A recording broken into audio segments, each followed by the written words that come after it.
Hello, I'm William E. Rand, Reiki Master, and I've got quite a long background in healing and metaphysics and personal development. And in fact, I started out in the 12th grade when I was in high school, and I read a book about the power of positive thinking by Norman Vincent Peale. And that's all about using positive affirmations to turn your life around. And if you've been raised in an environment that had negative input from your parents or any other discouraging sort of things that developed in your personality, you can heal them by using positive affirmations. And as an example, if you lack confidence, you would say something to the effect of, I am confident. I am confident.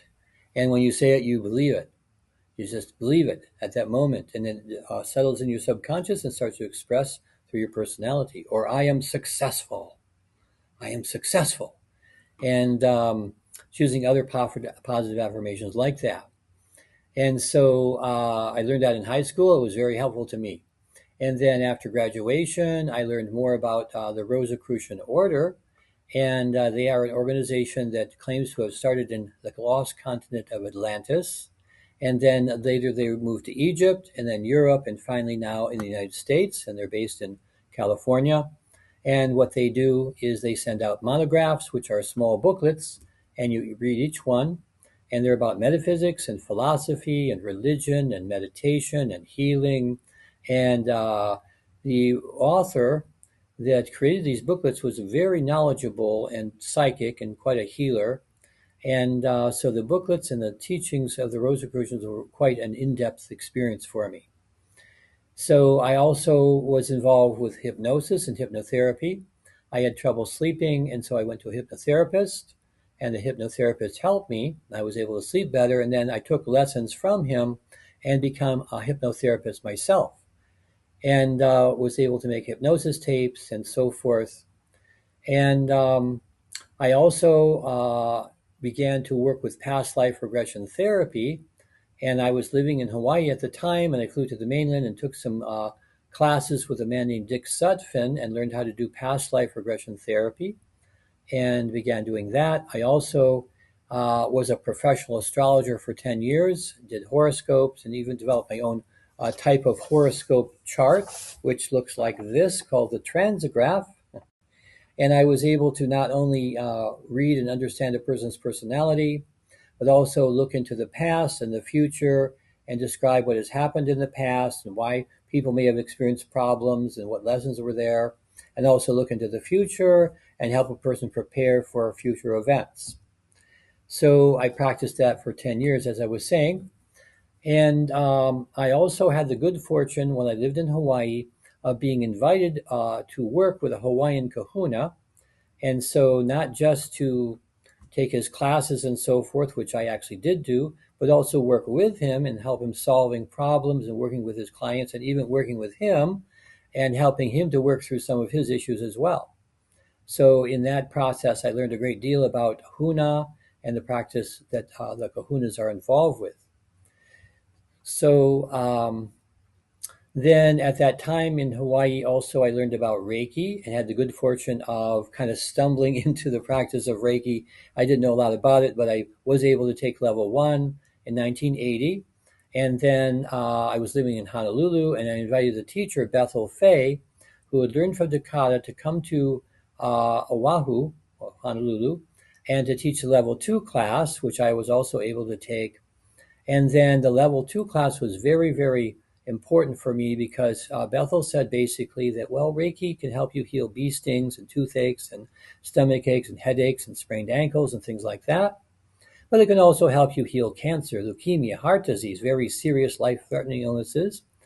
But she said something even more important. She said it could heal your entire life. And what she meant by that is that before we were born, we chose a spiritual path to be on. And then when we were born and raised by our parents, sometimes we start to forget what that path is all about. But then with Reiki level 2, it's possible to learn what your spiritual path is and then be empowered to follow it.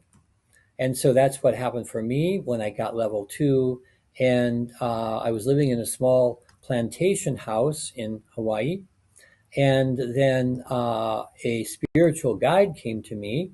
At first, I didn't know exactly who it was, but it began showing me a path I could follow, and I accepted the path, and it involved me actually leaving Hawaii. So that was different than what I had planned to do, because I thought I was going to be in Hawaii forever. And because it's such a beautiful place, if you've ever been there.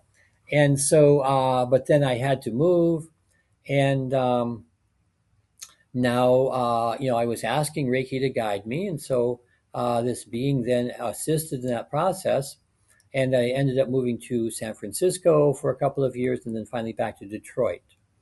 And then I wasn't quite sure what I was going to do in Detroit, but I had learned so many different modalities and healing techniques and meditations and so forth that I was able to put together some training classes called the Spiritual Development Training, and began practicing that. I began writing for a metaphysical paper, and they helped me to learn how to write. So I became a writer and a teacher, and ended up staying here in Detroit. And I'm in the same house I've been in for over 37 years right now. And then eventually I heard about Reiki and the Reiki master level, which was actually, it cost $10,000. So I just didn't think I would ever be a Reiki master. But lo and behold, Reiki guided me back to Detroit. And eventually, after I learned how to teach and how to write, I discovered that there was a possibility of becoming a Reiki master for only $500.